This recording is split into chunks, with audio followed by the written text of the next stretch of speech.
Right, so a few days back, it was the birthday of my late grandmother's eldest great-grandchild, who is only just old enough that she could toddle down carrying the ingredients for communion to the front of the church when we went to the funeral, which is it was just so sweet. But I was trying to think of what tree would be appropriate for her as she grows up. You know, what tree would be a nice one to sort of reflect on her heritage, on where she comes from and where she's going.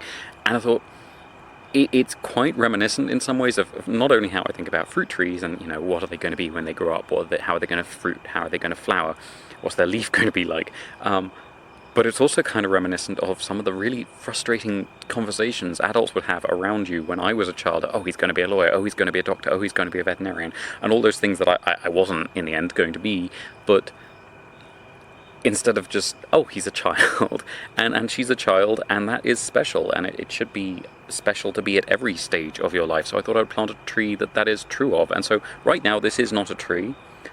In the future, the not so distant future for this species, it will become a tree, but currently this is a cycad, and cycads I find really fascinating plants at every stage of their life.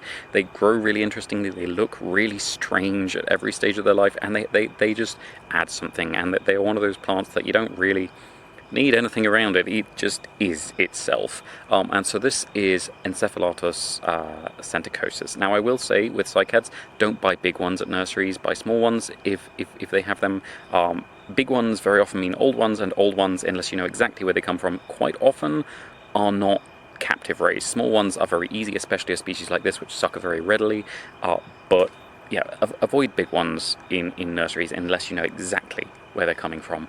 But this one is one that actually entered cultivation quite widely in the 60s because a dam was actually being built in a sort of fairly densely populated area of its range, and so a lot of them were moved out of the flood zone and ended up in nurseries, and because they sucker quite readily, they are now one of the most common cycads in cultivation, although they're actually quite often misidentified. I say most common cycads, they're one of the most common African cycads in cultivation, because I think Cycas revoluta, which is one of the East Asian ones, is the most common by quite a long distance.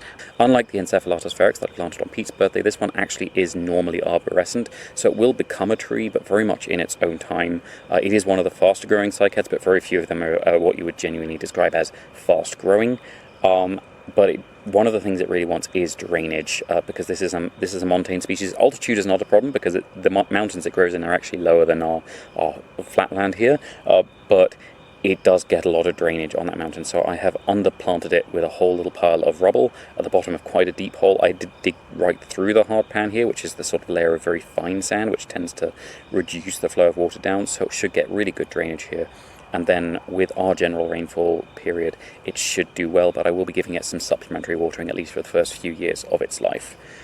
Because it's relatively slow growing, I don't want to put large marker plants around it because they will swamp it out and reduce its light, and this is quite a sun-loving one. It probably doesn't want full sun all day, but it's probably going to enjoy the amount of light that it does get here, and I don't want to shade that too much.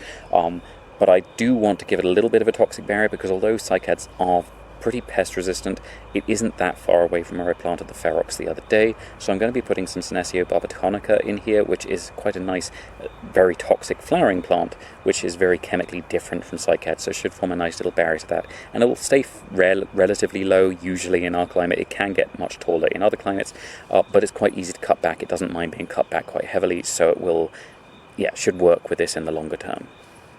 And that should be everything for tonight, so thank you very much for watching. I hope you have enjoyed it, and if you haven't enjoyed it, thank you for watching anyway. Please tune in again tomorrow, because I will be planting something different. I am not sure what yet.